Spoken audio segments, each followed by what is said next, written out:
What's up, guys? Today we're going to talk about hierarchy of competence. Howdy, I'm Dr. Alejandro. And I'm Dr. Emily. And as many of you know, we have 3 clinics on our first 3 years in practice. If you enjoy our content, make sure you subscribe and share with your colleagues and future colleagues to get on the path to victory.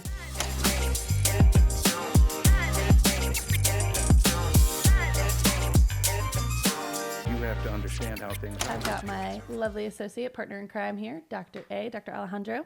So work with me here. I'm going to say a lot of words, so just try to stick with it. Level 1 of the hierarchy of competence is called unconscious incompetence. Level 2 is going to be conscious incompetence. Level 3 is going to be conscious competence. And then level 4 is going to be unconscious competence. So what are all those words that I just said, and why did I just say them like that? Well, this is kind of the way that we use if you imagine a quadrant, right? And you've got level 1, level 2, level 3, level 4. Everybody is going to start in level 1. Our goal is to eventually get them to level 4. So let me explain what those levels are.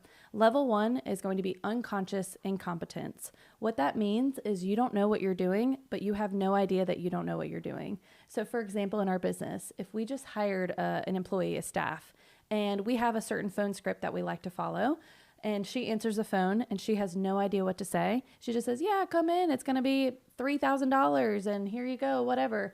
She did not know what she was doing, but she had no idea that she didn't know what she was doing. You don't know what you don't know. You don't know. So another example in chiropractic is when you graduate and try to open a clinic. Mm-hmm. You don't know what you don't know. Exactly. Mm-hmm. Exactly. So eventually we'd love to move from level 1 to level 2, which is now what we consider conscious incompetence. And what that means is you don't know what you're doing, but you're aware that you don't know what you're doing. So how can we use this as an example in business? Well, let's talk about presenting financials, for example. Let's say a staff has been with us for 3 months now. They've been presenting financials. You know, they get a little bit of it. And a patient comes back with an objection. I can't afford it. I don't have the time, whatever. And the person presenting the financials, the staff, doesn't know how to overcome those objections. She's aware that she does not know how to overcome them, but she still doesn't know how to overcome them. She just answered with an okay. Right. But she knows that's the correct answer.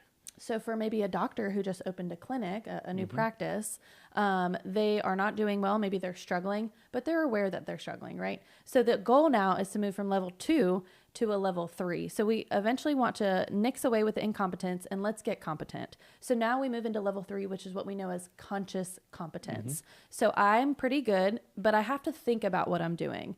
I would say we're in a level 3 when it comes to adjusting, typically. So especially when you're starting out, right, as a new doc. Correct. So I have to think about where I'm putting my hands and what segment I'm on and the amount of force I need and the timing of the thrust, right?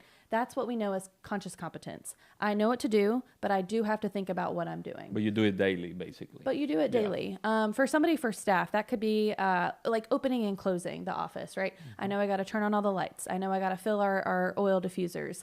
I know I have to set up the x-ray machine. I know I have to get all the paperwork prepared. But I also go through a checklist to get that done, and I'm checking it off as I go. Now, to get from level 3 to level 4, which is unconscious competence, this is your level of mastery. People say it takes about 10,000 hours to achieve mastery, and I think that that's pretty true. There's a story of Michelangelo when he first started.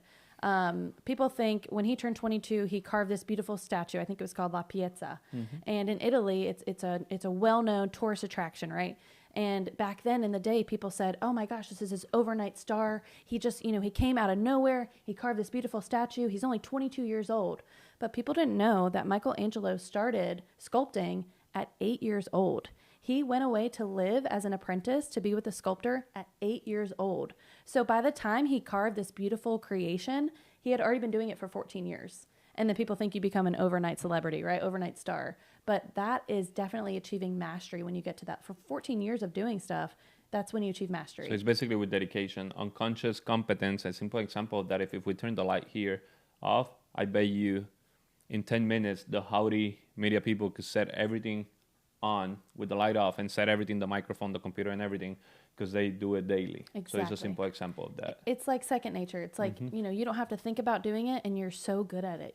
It's just it's like breathing. It's supernatural. How can we apply that into business? So into business, how can we apply that is just spending, again, intentional time with what you're doing, getting in the repetitions day in and day out, not trying to be super fancy or changing a bunch of things, just putting in the work day in and day out, especially like, let's say when it comes to adjusting, you've done the repetitions, you've done the work. Maybe you've gone on mission trips, you've gotten the reps in, you've got the experience. Now, how can we carry that into opening an office? It comes with time and experience, I would say, or finding a mentor who's already been there, who's already done it, to cut that learning curve in half, right? And let's talk about that, because we started with a lot of people, graduated with them, and they tried to open at the same time as us, and we were basically way ahead because we had a mentor that basically invested out of the office, gave us all the system, was coaching us daily. So we just had to be going out and getting patients while he was doing all the behind the scenes. Yep. And that's exactly what we do with our Victory offices. We help the chiropractors go there, meet the people while we do all the behind the scenes, because we've done it so much that it's just like second nature, how you were mentioning. Yep. It's kind of like plug and chug, right? We set everything up, and then you just got to go in there and do your thing, Absolutely. which is exactly what chiropractors want to do. Just be the doctor. They did a study on Russian Olympics, and they actually recorded their EEG, their brain waves, while these Russian Olympics were running through their routine. And all the gold medalists had something in common. But when they came back to like the amateurs, they were registering, their brain waves were very, very active when they were running through their routine. When they went to the gold medalists and they were registering their brain waves, there was no activity going on, but they were doing these perfect routine. I mean, 10 point routines, right? Because they didn't have to think about it. They knew exactly what they were doing. It's that unconscious competence that eventually we want our doctors to achieve. But a way that we can do that is through these Victory systems. We have everything already set up in place and ready to go. All you have to do is show up and be your best self. And so that's what we want to do. We'd love to connect with you more. We have a Facebook group. It's called The Path to Victory. We share our wins. We share our losses. We share more of our conscious or unconscious incompetence or competence. So we'd love to connect with you. We'd love to get to know you a little bit more. So find us on Facebook.